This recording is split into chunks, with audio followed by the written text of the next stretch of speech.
Alors, bonjour frères et sœurs et amis, je vais vous donner une petite preuve pour bien prouver, et ça je vous mettrai des versets à l'appui, si vous ne croyez pas, ben, tant pis, mais la réalité c'est la vérité. Alors vous savez qu'en 325, le concile, ils sont tous réunis. C'est au Jésus de Jean 3,16. Alors Jean 3,16, il est écrit ainsi comme ça.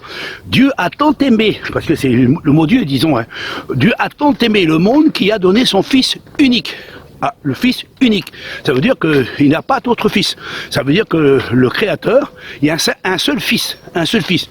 Alors, comment ça se fait que dans l'Ancien Testament, les anges qui sont descendus sur la terre, ils ont vu les filles belles et qui l'ont pris pour femme, c'était des fils du Créateur, des filles du Créateur.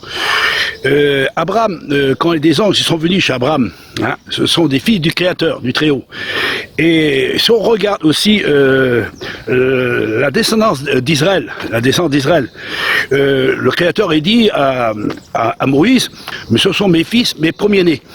Alors, dans l'Ancien Testament, on voit que le nom du Créateur est en le prononcé en disant que tous les enfants du Créateur, ce sont tous des filles du Créateur, du Très-Haut.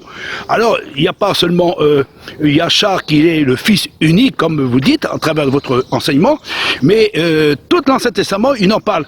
Même Moïse, il dit au peuple d'Israël, voyez, parmi vous, il sortira un grand prophète.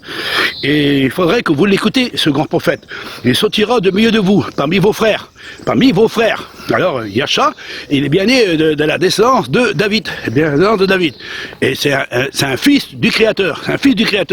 Mais ce fils du Créateur, il est venu dans le monde. Mais dans le ciel, dans la maison du Père, là-bas, auprès du Père, Yachar le Mashiach, il était dans la gloire du Père, c'était un fils du Créateur. Et ce fils du Créateur, il est venu dans le monde pour donner sa vie en rançon. Mais il n'est pas unique. Parce qu'il a une multitude de frères. Yachar le Mashiach, il y a une multitude de frères. C'est pour ça qu'il a dit à la femme, va trouver mes frères. Et pourtant, là, il était mort, il est ressuscité, il était avec un corps incorruptible, et ne me touche pas, je ne suis pas commenté chez mon père. Mais il écrivait votre père. Hey, il dit bien, il est votre père. Alors si le père, le Créateur, le souverain Créateur, il est notre Père, ça veut dire que nous sommes ses enfants. Et nous sommes des fils du Très-Haut, comme Yachar est le fils du Très-Haut. Alors, vous dites qu'à travers dans le livre de Jean, chapitre 3, verset 16, il est unique, le fils unique. Mais non, il n'est pas unique. C'est le premier-né de toute la création qui est venu dans le monde pour donner sa vie en rançon pour chacun de nous en particulier. Alors, si vous regardez dans tout le Nouveau Testament, vous avez le Nouveau Testament, vous pouvez fouiller à l'intérieur, vous trouverez le mot les fils du Créateur. Et même dans l'Ancien Testament, on l'appelle les fils du Créateur.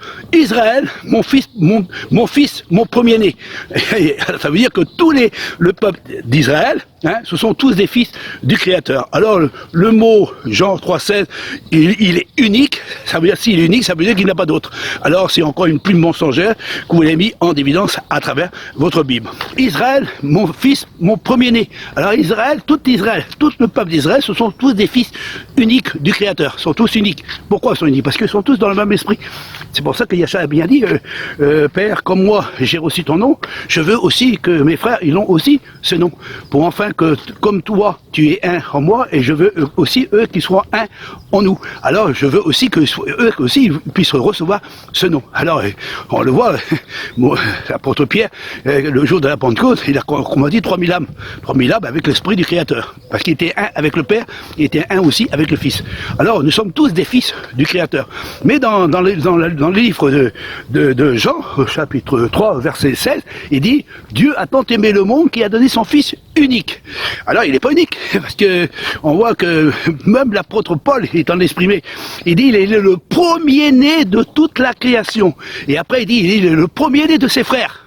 Alors, vous voyez bien que il y a quelque chose qu'ils ont bien mis une plume mensongère. Et pourquoi qu'ils ont mis une plume mensongère en disant que Yahcha, le Mashiach, soi-disant qu'ils ont donné le nom de Jésus, que le nom de Jésus n'existe pas, on vous a donné des preuves avec les grosses plumes mensongères, parce que César, c'était un fils de Dieu. César, c'est un fils de Dieu. Il voulait pas que personne ne prenait son titre, alors. Alors c'est pour ça qu'il a mis, après, Constantin a dit, Jésus, fils unique du Père, fils unique du Père. Alors, et ça a été mis comme ça en évidence. Mais le verset, il n'a pas écrit comme ça. Non, non, c'est pas, il n'a pas écrit que Dieu a tant aimé le monde qu'il a donné son Fils unique. Il a donné son Fils unique. Non, il a donné son Fils, il a envoyé son Fils. Hein, le premier-né de toute la création.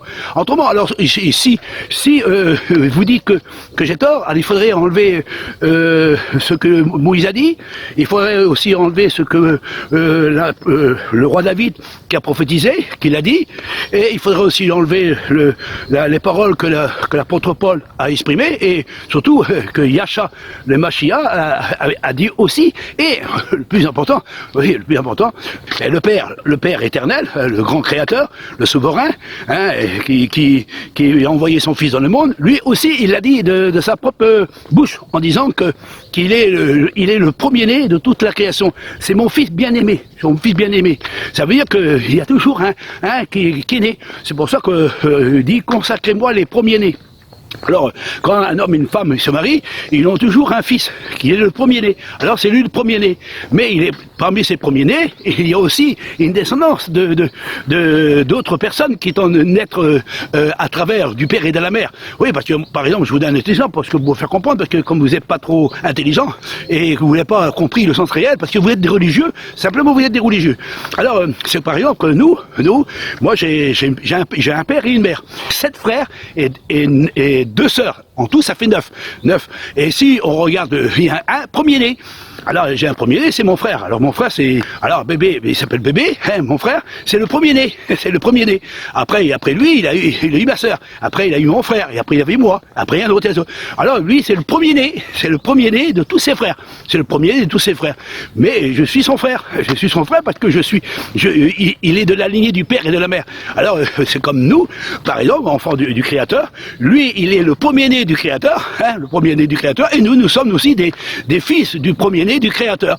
Ça veut dire que nous sommes tous des enfants du Créateur. C'est pour ça, on le voit à travers de toute la Bible que vous pouvez la lire, parce que dans le livre du Créateur, il est écrit, nous sommes tous des fils du Créateur, nous sommes tous des enfants du Créateur, nous sommes tous des élus du Créateur. Alors en réalité, le mot Jean 3,16, Dieu a tant aimé le monde qui a donné son Fils unique.